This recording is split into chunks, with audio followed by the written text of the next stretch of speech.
जय हिंद दोस्तों, मैं वीके शर्मा जीके 2 ओशियन में आपका हार्दिक स्वागत करता हूं। आशा करता हूं आप लोगों की पढ़ाई बहुत अच्छे से चल रही होगी। आज हम पढ़ने वाले हैं हमारे प्यारे गुरुजी परवीन सर की लुटेरिया की 5000 प्लस वस्तुनिष्ठ सामान्य अध्ययन की बुक, जो काफ़ी इंपॉर्टेंट है सभी कॉम्पिटेटिव एग्जाम के दृष्टिकोण से, खास करके all state PCS, Bihar SSC, BPSC, SSC, banking, railway इत्यादि। दोस्तों, इस बुक में 100 प्रैक्टिस सेट दिया हुआ है और प्रत्येक प्रैक्टिस सेट में 50 क्वेश्चन और कुछ स्मरणीय तथ्य दिया हुआ है। इससे पिछले वीडियो में हमने प्रैक्टिस सेट नंबर 3 को डिस्कस किया था। इस वीडियो में हम प्रैक्टिस सेट नंबर 4 और 5 को डिस्कस करेंगे। चलिए दोस्तों, देखते हैं पहला क्वेश्चन क्या है प्रैक्टिस सेट नंबर 4 का। तो इसका पहला क्वेश्चन है, क्या जो भारत में पर्यावरण संरक्षण अधिनियम कब पारित किया गया था दोस्तों? इसका सही आंसर है 1986। क्या है? 1986। Option number C. 2 number question है, निम्नलिखित में से कौन एक कृत्रिम परितंत्र है? कौन है दोस्तों कृत्रिम परितंत्र? तो इसका सही आंसर है ऑप्शन नंबर डी, बगीचा। क्वेश्चन नंबर 3 है, निम्नलिखित में से कौन सा सर्वाधिक ग्रीन हाउस इफेक्ट करती है? कौन करती है दोस्तों? तो इसका ऑप्शन नंबर ए सही आंसर है, जलवाष्प। क्वेश्चन नंबर 4, भारत के मुख्य भूमि का दक्षिणतम बिंदु क्या है?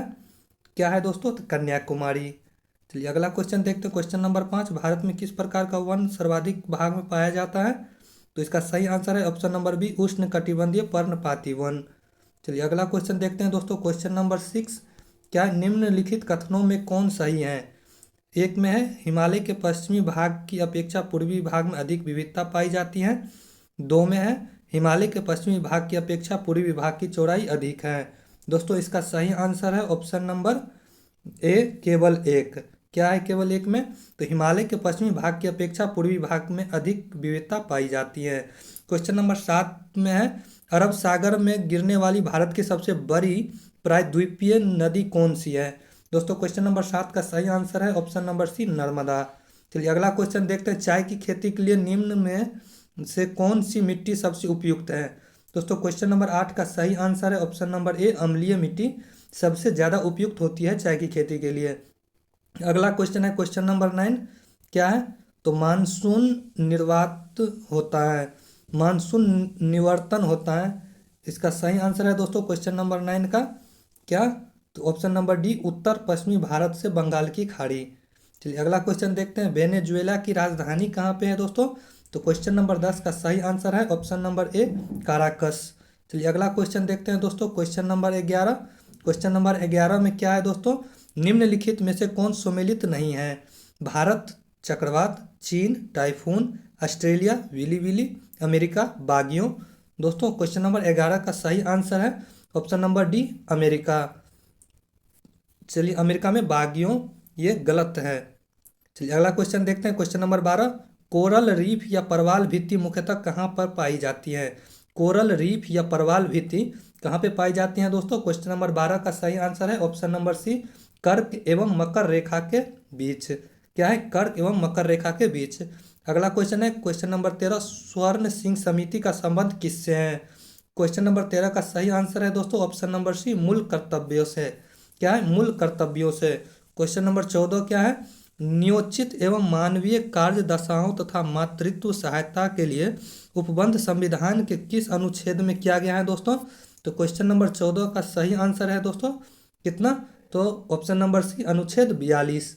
चलिए अगला क्वेश्चन देखते हैं। भारत के नियंत्रक एवं महालेखा परीक्षक के संबंध में निम्न कथनों पर विचार कीजिए। एक में है, इसके कार्यकाल 6 वर्ष या 62 वर्ष जो पहले हो आयु तक होता है।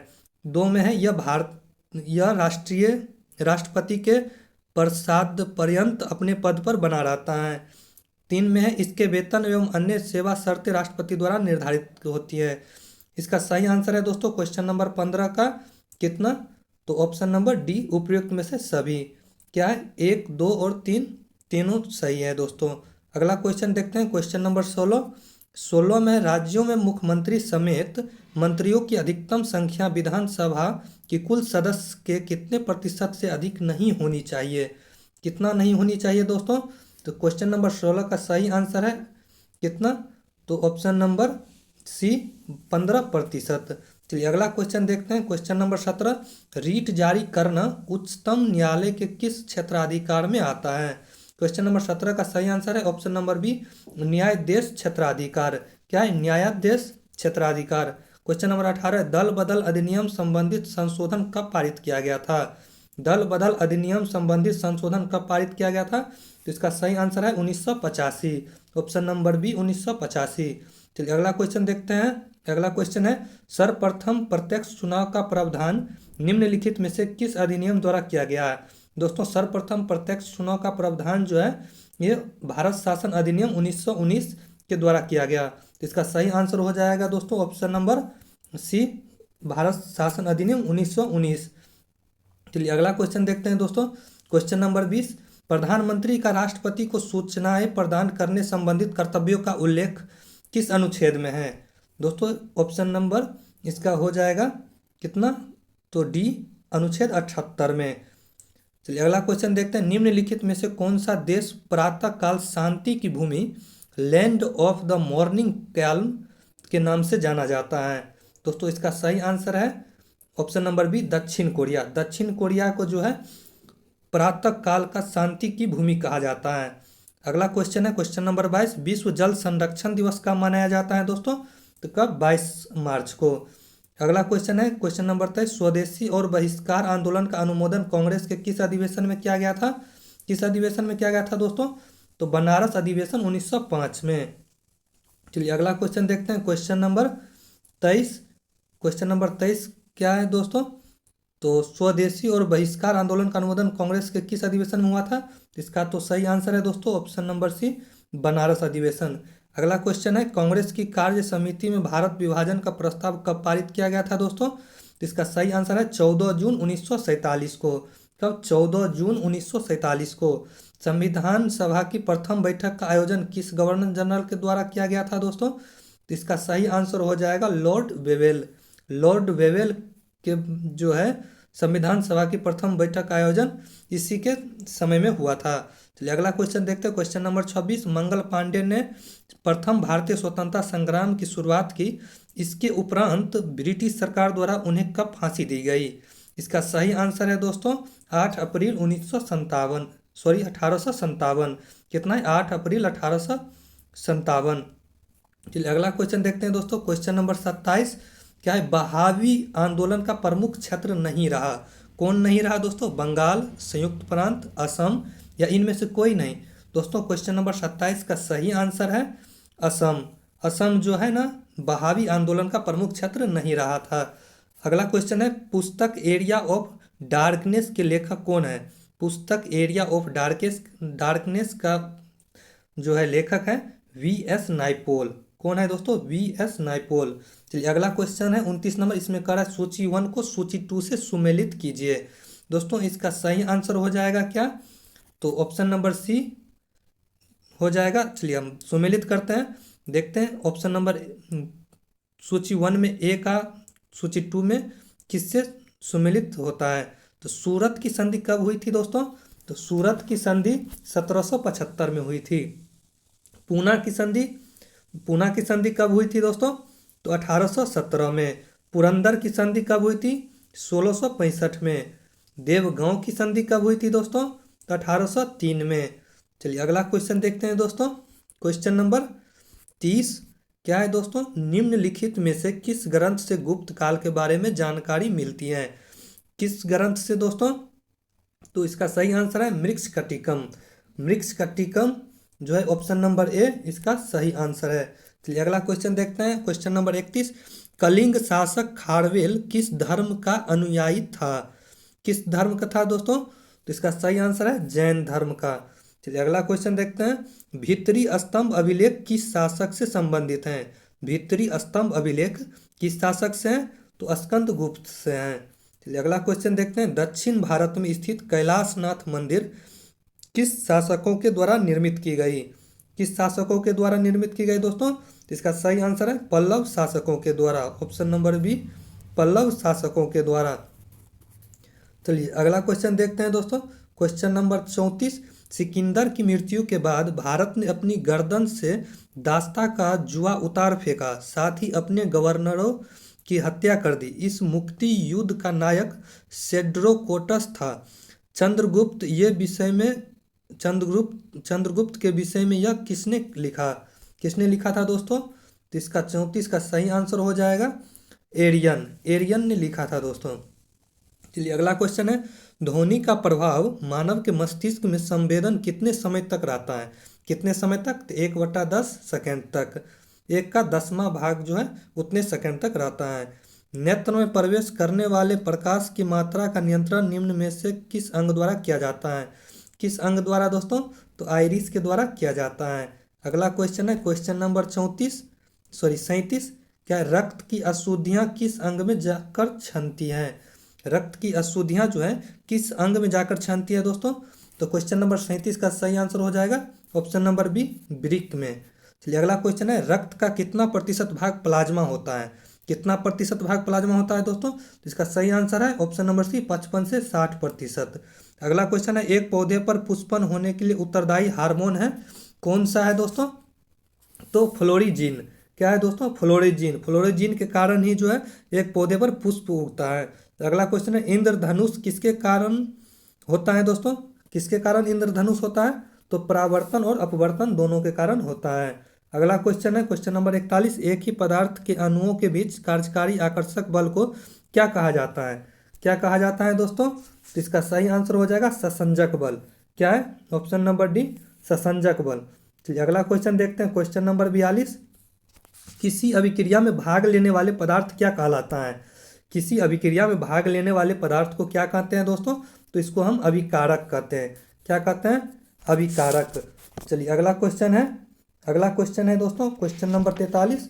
क्वेश्चन नंबर 43 का सही आंसर है, जो क्षारक को जल में घोलने पर क्या मुक्त होता है? क्या मुक्त होता है दोस्तों? तो OH-, जबकि हम अम्ल को जल में घोलते हैं तो उसमें H+ आयन मुक्त होता है। तो 43 नंबर क्वेश्चन का सही आंसर हो जाएगा OH- आयन। चलिए अगला क्वेश्चन है, नींबू के रस का pH मान कितना होता है? नींबू के रस का pH मान 2.2 होता है। अगला क्वेश्चन है, बादल और वायुमंडल का तैरना किस कारण होता है? बादल और वायुमंडल का तैरना किस कारण दोस्तों? तो श्यानता के कारण होता है। चलिए अगला क्वेश्चन है, छाया में पनपने वाले पौधे को क्या कहते हैं? छाया में जो पौधे उगते हैं उसे हम क्या कहते हैं दोस्तों? तो उसको कहते हैं सियोफाइटस। क्या? सियोफाइटस। चलिए अगला क्वेश्चन देखते हैं क्वेश्चन नंबर 47, क्या मेहरहीन अंतर्राष्ट्रीय सीमा रेखा किन दो देशों के बीच में है? किन दो देशों के बीच में है दोस्तों? तो रूस एवं फिनलैंड के बीच में है। रूस एवं फिनलैंड के बीच में है। इसका सही आंसर हो जाएगा ऑप्शन नंबर ए। अगला क्वेश्चन है, जैव विविधता दिवस निम्नलिखित में से किस दिन मनाया जाता है? किस दिन मनाया जाता है दोस्तों? तो 22 मई को मनाया जाता है। अगला क्वेश्चन है, राष्ट्रीय खाद्य सुरक्षा मिशन की शुरुआत किस वर्ष की गई? किस वर्ष की गई थी राष्ट्रीय खाद्य सुरक्षा मिशन की शुरुआत दोस्तों? तो ये 2007 में की गई थी। अगला क्वेश्चन है, भारत में मुद्रास्फीति के प्राकलन का सबसे प्रचलित माप क्या था दोस्तों? तो CPI था। क्या था? CPI। जैसा कि हम शुरू में ही बताए थे कि प्रत्येक प्रैक्टिस सेट में 50 क्वेश्चंस और कुछ स्मरणीय तथ्य दिया हुआ है। चलिए दोस्तों इस प्रैक्टिस सेट का स्मरणीय तथ्य को हम पढ़ते हैं। तो देखते हैं जो इसमें लिखा हुआ है, बौद्ध धर्म के संस्थापक कौन थे दोस्तों? तो गौतम बुद्ध। गौतम बुद्ध का जन्म 563 ईसा पूर्व लुम्बिनी नेपाल में हुआ था। इनकी मृत्यु 483 ईसा पूर्व कुशीनारा उत्तर प्रदेश में हुआ था। इनके बचपन का नाम सिद्धार्थ था। इनको 6 वर्ष की कठिन तपस्या के उपरांत 35 वर्ष की आयु में फल्गु नदी के किनारे ज्ञान की प्राप्ति हुई थी। अगला देखते हैं दोस्तों टॉपिक क्या है। तो इसी में बुद्ध ने अपना पहला एवं सर्वाधिक उपदेश पहला कहाँ पे दिया था दोस्तों? तो सारनाथ में। सर्वाधिक कहाँ पे दिया था? तो श्रावस्ती में। बौद्ध धर्म में आत्मा की परिकल्पना नहीं है, जबकि पुनर्जन्म की मान्यता है। बौद्ध संघ में सम्मिलित होने की न्यूनतम आयु कितनी है दोस्तों? तो 15 वर्ष। गौतम बुद्ध ने आम्रपाली को सर्वसम्मति से स्त्री रत्न घोषित किया था। अगला टॉपिक है दोस्तों, सर एडविन अर्नाल्ड ने गौतम बुद्ध को एशिया का ज्योतिपुंज कहा था। क्या? कौन कहा था दोस्तों? तो सर एडविन अर्नाल्ड क्या कहा था? एशिया का ज्योतिपुंज कहा था गौतम बुद्ध को। देखते हैं दोस्तों अगला बॉक्स में क्या लिखा हुआ है। तो इसमें संगीति का जो है प्रथम, द्वितीय, तृतीय और चतुर्थ जो संगीति हुई थी वो कब और कहाँ पे और किसके अध्यक्षता में, किसके शासनकाल में हुआ था, ये देखते हैं। बौद्ध का प्रथम संगीति 483 ईसा पूर्व राजगिरी में महाकश्यप के अध्यक्ष में अजातशत्रु के शासनकाल में हुआ था। द्वितीय संगीति 383 ईसा पूर्व वैशाली में सवा कामी के अध्यक्ष में कालाशोक शासन के समय में हुआ था। तृतीय संगीति 250 ईसा पूर्व पाटलिपुत्र में मोगलीपुत्र तीस्त था इसका अध्यक्ष, और अशोक के शासनकाल में हुआ था। चतुर्थ संगति 98 ईस्वी में हुआ था कुंडलवन, इसका अध्यक्ष था वसुमित्र, किसके शासनकाल में? कनिष्क के शासनकाल में। चलिए अगला टॉपिक देखते हैं। जैन धर्म के संस्थापक कौन थे दोस्तों? तो ऋषभदेव। जैन धर्म के 22वें एवं 23वें तीर्थक क्रमशः अरिष्टनेमी एवं पार्श्वनाथ थे। महावीर स्वामी जैन धर्म के 24वें एवं अंतिम तीर्थक हुए। महावीर स्वामी का जन्म 540 ईसा पूर्व में कुंडल ग्राम वैशाली में हुआ। महावीर स्वामी की मृत्यु 468 ईसा पूर्व में पावापुरी नालंदा में हुआ था। महावीर के बचपन का नाम वर्धमान था। इन्होंने 30 वर्ष की आयु में सन्यासी जीवन को स्वीकारा तथा 12 वर्षों की कठिन तपस्या के उपरांत ऋजुपालिका नदी के तट पर साल वृक्ष के नीचे ज्ञान की प्राप्ति किया। महावीर ने अपने शिष्यों को 11 गंधर्वों में विभाजित किया। महावीर पुनर्जन्म एवं कर्मवाद में विश्वास रखते थे। स्यायवाद और अनेकांतवाद संबंधित है किससे दोस्तों? तो जैन धर्म से। प्रथम जैन भिक्षु थे कौन? चंपा। महावीर के प्रथम अनुयायी थे उनके दामाद जामिल। जैन जो संगीतियाँ थी वो प्रथम संगीति कब हुआ था दोस्तों? 300 ईसा पूर्व। कहाँ पे? पाटलिपुत्र में। किसके अध्यक्षता में? स्थूलभद्र के। दूसरा संगीतीय जो था वो 512 ईस्वी में वल्लभी में हुआ था। क्षमा श्रवण के अध्यक्षता में हुआ था। चलिए अगला देखते हैं दोस्तों practice set number 5। Practice set number 5 का पहला क्वेश्चन है दोस्तों, भगत सिंह और बटुकेश्वर दत्त ने केंद्रीय विधानसभा में बम कब फेंका था दोस्तों? तो इसका सही आंसर हो जाएगा ऑप्शन नंबर ए 8 अप्रैल 1929 को। कब दोस्तों? 8 अप्रैल 1929 को। अगला क्वेश्चन है, किस सल्तनत शासन के समय मंगोलों ने भारत पर प्रथम आक्रमण किया था दोस्तों? तो इल्तुतमिश के समय में। अगला क्वेश्चन है दोस्तों, श्रीरंगपट्टनम की संधि किसके मध्य हुई थी दोस्तों? तो किसके मध्य? टीपू सुल्तान और कर्नावलिस के समय में हुआ था। अगला क्वेश्चन है, प्रसिद्ध पुस्तक लीलावती किस विषय से संबंधित है दोस्तों? तो ये कब किससे संबंधित है? तो गणित से संबंधित है। अगला क्वेश्चन देखते हैं दोस्तों, क्वेश्चन नंबर 5 क्या है? मुगल काल में दारोगा का पद किस विभाग से संबंधित था दोस्तों? किस विभाग से संबंधित था? तो दारोगा का पद जो है टकसाल विभाग से था। किससे? टकसाल विभाग से था। Option number B. Question number 6 है दोस्तों, जिन्ना विभाजन चाहते हैं या नहीं, अब हम स्वयं विभाजन चाहते हैं, यह कथन निम्नलिखित में से किसका है? यह कथन किसका है दोस्तों? वल्लभ भाई पटेल। किसका है? वल्लभ भाई पटेल। लॉर्ड कर्जन के समय भारतीय विश्वविद्यालय अधिनियम कब पारित किया गया था दोस्तों? कब किया गया था? 1904 में। अगला क्वेश्चन है, 1934 में कांग्रेस समाजवादी दल का प्रथम अधिवेशन निम्नलिखित में से किस शहर में हुआ था? तो क्वेश्चन नंबर 8 का सही आंसर है ऑप्शन नंबर ए पटना में। लॉर्ड डलहौजी ने व्यापकगत सिद्धांत के अंतर्गत भारतीय रियासतों को कितने भागों में बांटा था दोस्तों? कितने भागों में? तो क्वेश्चन नंबर 9 का सही आंसर हो जाएगा कितने भागों में? 3 भागों में। चलिए अगला क्वेश्चन देखते हैं, क्वेश्चन नंबर 10, अस्थायी बंदोबस्त पद्धति को किस गवर्नर जनरल के शासन काल में लागू किया गया था? किसके काल में दोस्तों? तो लॉर्ड कर्नवालिस के काल में। अगला क्वेश्चन देखते हैं दोस्तों, क्वेश्चन नंबर 10। क्वेश्चन नंबर 10 में है, सोम प्रकाश नामक समाचार पत्र किसने शुरू किया था दोस्तों? किसने शुरू किया था सोम प्रकाश नामक समाचार पत्र? तो ये किया था ईश्वरचंद्र विद्यासागर ने। ईश्वरचंद्र विद्यासागर के द्वारा सोम प्रकाश नामक समाचार पत्र की शुरुआत की गई थी। अगला क्वेश्चन है, प्रसिद्ध पुस्तक जीवन की उत्पत्ति किसके द्वारा लिखी गई है? जीवन की उत्पत्ति किसके द्वारा लिखी गई है दोस्तों? तो ये ओपरीन के द्वारा लिखी गई थी। अगला क्वेश्चन है, क्वेश्चन नंबर 13, 1 नवंबर 1858 को महारानी विक्टोरिया का घोषणा पत्र इलाहाबाद में किसने पढ़कर सुनाया था दोस्तों? किसने पढ़कर सुनाया था? तो ये सुनाया था लॉर्ड कैनिंग ने। किसने? लॉर्ड कैनिंग ने। अगला क्वेश्चन है दोस्तों, क्वेश्चन नंबर 14, कह रहा है अंतिम मराठा पेशवा कौन था? अंतिम मराठा पेशवा कौन था दोस्तों? तो बाजीराव द्वितीय था। कौन था? बाजीराव द्वितीय। अगला क्वेश्चन है, संपूर्ण भारत में जनगणना का कार्य कब से शुरू किया गया था? तो यह 1881 से किया गया था। अगला क्वेश्चन है कि जो शिमला का संत के नाम से किसे जाना जाता है? तो ए.ओ. हुमायूं को शिमला का संत कहा जाता है। बिहार में नखास पिंड आंदोलन का संबंध निम्नलिखित में से किस आंदोलन से है? कौन सा आंदोलन दोस्तों? नखास पिंड आंदोलन का संबंध कौन सा आंदोलन से है दोस्तों? तो सविनय अवज्ञा आंदोलन से है। चलिए अगला क्वेश्चन देखते हैं। क्वेश्चन नंबर 18 कह रहा है भारत में स्थूलरुद्ध लैंडलॉक राज्यों की संख्या कितनी है जिसकी सीमा अंतर्राष्ट्रीय सीमा को स्पर्श नहीं करती है। दोस्तों यहाँ पे कह रहा है नहीं करती है, तो इसका सही आंसर हो जाएगा 18 का 5। चलिए अगला क्वेश्चन देखते हैं। इन मैदानों का पश्चिमी से पूर्व की ओर सही क्रम बताइए।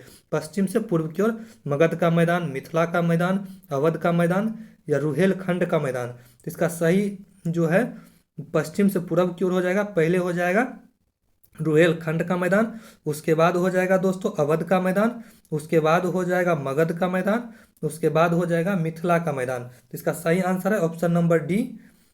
चलिए अगला क्वेश्चन देखते हैं। माही नदी किस खाड़ी या सागर में गिरती है दोस्तों? माही नदी खंभात की खाड़ी में गिरती है।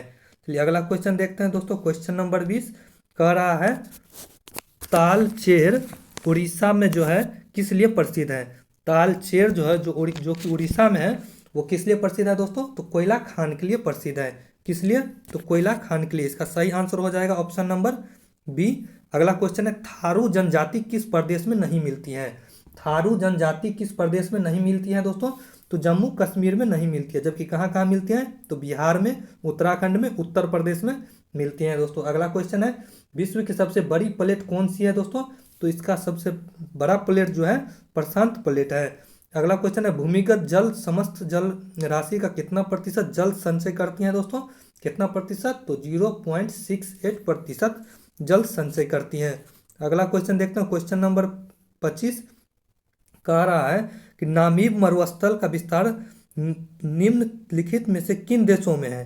नामीब मरुस्थल जो है उसका विस्तार क्षेत्र कौन कौन से देशों तक है दोस्तों? तो इसका सही आंसर हो जाएगा ऑप्शन नंबर डी 1, 2 और 3। किस? एक में अंगोला, 2 में नामीबिया, 3 में दक्षिण अफ्रीका। इस तीनों देश में जो है नामीब मरुस्थल जो है कि फैला हुआ है। तो इसका सही आंसर हो जाएगा ऑप्शन नंबर डी। अगला क्वेश्चन है निम्न शहरों को नदियों के किनारे अवस्थित का सही मिलान करें। यहाँ पे शहर दिया हुआ है एक तरफ नदी दिया हुआ है, इसको हमको मिलाना है। चलिए छपरा नदी किस नदी के किनारे है दोस्तों? छपरा शहर जो है किस नदी के किनारे है? तो ये सरयू नदी के किनारे हैं। जहानाबाद कहाँ पे है दोस्तों?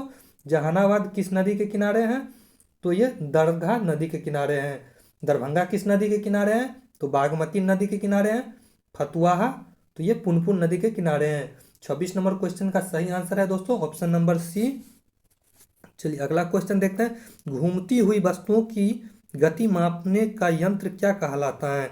घूमती हुई वस्तु की गति के मापने का यंत्र जो है गायरोस्कोप कहलाता है। गायरोस्कोप। चलिए अगला क्वेश्चन देखते हैं। क्वेश्चन नंबर 28 कह रहा है समतल दर्पण से संबंधित निम्न कथनों में से कौन सा कथन असत्य है। यहाँ पे देखिए ए में लिखा हुआ है समतल दर्पण द्वारा बने प्रतिबिंब का आकार वस्तु के आकार के बराबर होता है। बिल्कुल सही है दोस्तों। बी में है समतल दर्पण में प्रतिबिंब आभासी एवं सीधा बनता है, ये भी सही है दोस्तों। ऑप्शन नंबर सी में है समतल दर्पण में दर्पण से बिंब की दूरी एवं दर्पण से प्रतिबिंब की दूरी हमेशा समान होती है, ये भी सही है दोस्तों। ऑप्शन नंबर डी देखते हैं। समतल दर्पण में बने प्रतिबिंब में पार्श्व उत्क्रमण नहीं होता है, ये ही गलत है दोस्तों। ऑप्शन नंबर डी इसका गलत है। चलिए अगला क्वेश्चन देखते हैं। क्वेश्चन नंबर 29 तेल जल की सतह या पृष्ठ पर फैल जाता है, इसका मुख्य कारण क्या है दोस्तों? इसका मुख्य कारण है तेल का पृष्ठ तनाव पानी से कम होता है। इसका सही आंसर हो जाएगा ऑप्शन नंबर डी, तेल का पृष्ठ तनाव पानी से कम होता है। अगला क्वेश्चन देखते हैं। क्वेश्चन नंबर 30 निम्नलिखित को सुमेलित करें। यह जूल जो है किसका मात्रक है दोस्तों? तो जूल कार्य का मात्रक है, एम्पियर विद्युत धारा का है, वाट सामर्थ्य या शक्ति का है, वोल्ट विभवांतर का है। तो 30 नंबर क्वेश्चन का सही आंसर हो जाएगा ऑप्शन नंबर सी। चलिए अगला क्वेश्चन देखते हैं। अगला क्वेश्चन है दोस्तों निम्नलिखित में से किस बल के कारण दूध को मथने के पश्चात क्रीम दूध से पृथक हो जाता है? किस बल के कारण दोस्तों? तो ये विद्युत ऊर्जा के बल के कारण होता है, अपकेंद्रीय बल के कारण होता है। किस बल के कारण? अपकेंद्रीय बल के कारण होता है। अगला क्वेश्चन है क्वेश्चन नंबर 32 ध्वनि तरंगे निम्नलिखित में से किस माध्यम में नहीं चल सकेगी? किस माध्यम में ध्वनि तरंग नहीं चल सकेगी दोस्तों? इसका सही आंसर है निर्वात में। अगला क्वेश्चन है बिजली चमकने से जंगलों में आग लग जाती है क्योंकि इसमें अत्यधिक मात्रा में होती है, क्या होती है दोस्तों? तो विद्युत ऊर्जा होती है। क्या होती हैं? विद्युत ऊर्जा होती हैं। अगला क्वेश्चन है, निम्नलिखित में से किसने लेजर का आविष्कार किया था? कौन जो वैज्ञानिक का लेजर का आविष्कार किया था दोस्तों? ये थियोडोर मेनन था, थियोडोर मेनन। अगला क्वेश्चन है क्वेश्चन नंबर 35, कह रहा है अल्फा किरणों के लिए निम्नलिखित कथनों में कौन सा कथन सत्य नहीं है? ए में है ये एक धन आवेशित किरण है, बिल्कुल सही है दोस्तों। ऑप्शन नंबर बी में है ये विद्युत क्षेत्र में ऋण आवेशित प्लेटों की ओर विक्षेपित हो जाते हैं, ये भी सही है दोस्तों। ऑप्शन नंबर सी में है ये फोटोग्राफिक प्लेटों पर कोई प्रभाव नहीं डालता है, बिल्कुल गलत है दोस्तों। ये जो है डालता है, जो प्रभाव जो है अपना फोटोग्राफिक प्लेट पर प्रभाव डालता है, तो इसका सही गलत है दोस्तों ये ऑप्शन नंबर सी। और डी में इसका है इसका वेग प्रकाश की वेग का 1/10 होता है, बिल्कुल सही होता है दोस्तों। अगला क्वेश्चन है क्वेश्चन नंबर 36, परमाणु भार के अनुसार तत्वों का सही क्रम को चिन्हित करें। परमाणु भार के अनुसार तत्वों का सही क्रम का चिन्हित करें दोस्तों, तो इसका सही आंसर हो जाएगा क्या? तो ये अल्युमिनियम, लोहा, तांबा और चांदी। एल्युमिनियम, लोहा, तांबा और चांदी कहाँ पे है दोस्तों? तो ऑप्शन नंबर सी में इसका सही आंसर है। अगला क्वेश्चन है, कच्चे आम में कौन सा अम्ल पाया जाता है दोस्तों? कच्चे आम में टार्टेरिक अम्ल पाया जाता है। कौन सा? टार्टेरिक अम्ल पाया जाता है। अगला क्वेश्चन है जो 38 नंबर, ब्लीचिंग पाउडर में कौन सा रासायनिक यौगिक होता है दोस्तों? ब्लीचिंग पाउडर में कौन सा रासायनिक यौगिक होता है? तो कैल्शियम ऑक्सीक्लोराइड होता है, कैल्शियम ऑक्सीक्लोराइड होता है। चलिए अगला क्वेश्चन देखते हैं, निम्नलिखित में से कौन सा बहुलक बुलेट प्रूफ वस्त्र बनाने में उपयोग किया जाता है? कौन सा बहुलक जो है बुलेट प्रूफ वस्त्र बनाने में किया जाता है? तो इसका सही आंसर है दोस्तों पॉलीएमाइड, पॉलीएमाइड जो है इसका सही आंसर है। चलिए अगला क्वेश्चन देखते हैं दोस्तों क्वेश्चन नंबर 40, सूखी सेल में निम्नलिखित में से कौन सी ऊर्जा पाई जाती है? सूखी सेल में कौन सी ऊर्जा पाई जाती है दोस्तों? तो इसका सही आंसर हो जाएगा रासायनिक ऊर्जा पाई जाती है। कौन सा दोस्तों? रासायनिक ऊर्जा। अगला क्वेश्चन है, गन मेटल में कौन सा अवयव हो रहता है? गन मेटल में कौन सा अवयव रहता है दोस्तों? तो तांबा, जस्ता एवं टीन रहता है। कौन कौन रहता है दोस्तों? तांबा, जस्ता एवं टीन। अगला क्वेश्चन है क्वेश्चन नंबर 42, भारतीय इस्पात प्राधिकरण लिमिटेड डैश का एक उदाहरण है। किसका उदाहरण है दोस्तों? ये सार्वजनिक क्षेत्रक उद्योग का एक उदाहरण है। अगला क्वेश्चन है, जवाहरलाल नवोदय विद्यालय की स्थापना किसके सिफारिश के आधार पर किया गया था दोस्तों? किसके सिफारिश पे? तो राष्ट्रीय शिक्षा नीति 1986 के जो है सिफारिश पर जवाहर नवोदय विद्यालय की स्थापना की गई थी। जुगनू एक प्रकार का क्या है दोस्तों? जुगनू क्या है दोस्तों? तो यह एक प्रकार का कीट है जो कि रात में चमकता है। अगला क्वेश्चन है क्वेश्चन नंबर 45, क्या है? तो एपीफाइट्स या अधिपादप वे पौधे हैं जो अन्य पौधे पर निर्भर रहता है। इसका सही आंसर हो जाएगा 45 का दोस्तों ऑप्शन नंबर डी, सॉरी 45 का सही आंसर हो जाएगा ऑप्शन नंबर डी, यांत्रिक अवलंब के लिए। क्या है दोस्तों? यांत्रिक अवलंब के लिए। अगला क्वेश्चन है, मनुष्य के शरीर की दूसरी सबसे बड़ी ग्रंथि निम्नलिखित में से कौन सी है? तो इसका सही आंसर हो जाएगा अग्नाशय। अगला क्वेश्चन है क्वेश्चन नंबर 47, हेपेटाइटिस बी होने का मुख्य कारण क्या है दोस्तों? क्वेश्चन नंबर 47 का सही आंसर है ऑप्शन नंबर बी, विषाणु। अगला क्वेश्चन है, साधारणतः ओरोबैंकी खरपतवार पाया जाता है। कहाँ पे पाया जाता है? तंबाकू के खेत में। कौन सा खरपतवार दोस्तों? ओरोबैंकिंग खरपतवार, तंबाकू के खेत में। पौधे में एंजाइम सक्रिय निम्न में से किस तत्व के कारण होता है? किस तत्व दोस्तों? तो मैग्नीन के कारण होता है, एमएन के कारण होता है। अगला और लास्ट क्वेश्चन है दोस्तों, जो ग्लाइकोलाइसिस की क्रिया निम्न में से कहाँ पे संपन्न होती है दोस्तों? तो ये कोशिका द्रव में होती है। चलिए इस सेट का जो कुछ स्मरणीय तथ्य बोले थे वो देखते हैं दोस्तों। तो यहाँ पे लिखा हुआ है, एशिया में स्थित प्रमुख मरुस्थल अल नाफूद, ये कहाँ पे? अल नाफूद मरुस्थल सऊदी अरब में है। दस्त ए लूट, दस्त ए लूट ईरान में है। थार कहाँ पे? भारत और पाकिस्तान के बीच में है। टकला मकान कहाँ पे? चीन में है। गोबी मरुस्थल कहाँ पे? चीन एवं मंगोलिया के बॉर्डर पे है। अगला देखते हैं, अफ्रीका में स्थित प्रमुख मरुस्थल कौन कौन सा है? तो कालाहारी मरुस्थल कहाँ पे है? दक्षिण अफ्रीका में। सहारा कहाँ पे है? तो उत्तरी अफ्रीका में। जुराब मरुस्थल चाड में है। बायुदा सूडान में है। अल जौफ माली में है। और उत्तरी अमेरिका में स्थित प्रमुख मरुस्थल कौन कौन सा है दोस्तों? रेड डेजर्ट यूएसए में, मोजाबे यूएसए में, कोलोराडो यूएसए में, चिहुआन यूएसए एवं मैक्सिको में, सोनोरन यूएसए एवं मैक्सिको में। अब दक्षिण अमेरिका में स्थित प्रमुख मरुस्थल है दोस्तों, अटाकामा चिली में है, पेंटागोनिया अर्जेंटीना में है। ऑस्ट्रेलिया में स्थित प्रमुख मरुस्थल है दोस्तों गिब्सन पश्चिमी ऑस्ट्रेलिया में, ग्रेट सैंडी पश्चिमी ऑस्ट्रेलिया में, ग्रेट विक्टोरिया दक्षिण पश्चिम ऑस्ट्रेलिया में है। अब अगला देखते हैं दोस्तों टॉपिक, जो विश्व के प्रमुख पर्वत जो है जिसे आल्पस पर्वत, ये कहाँ पे, मध्य यूरोप में है। गोलन की पहाड़ी मध्य एशिया में है। एपिनाइन पर्वत इटली में है। एटलस पर्वत कहाँ पे दोस्तों, तो अफ्रीका में है। दोस्तों इस वीडियो में हमने प्रैक्टिस सेट नंबर 4 और 5 को डिस्कस किया। इसी प्रकार अगले वीडियो में भी हम 2 प्रैक्टिस सेट को डिस्कस करेंगे। धन्यवाद।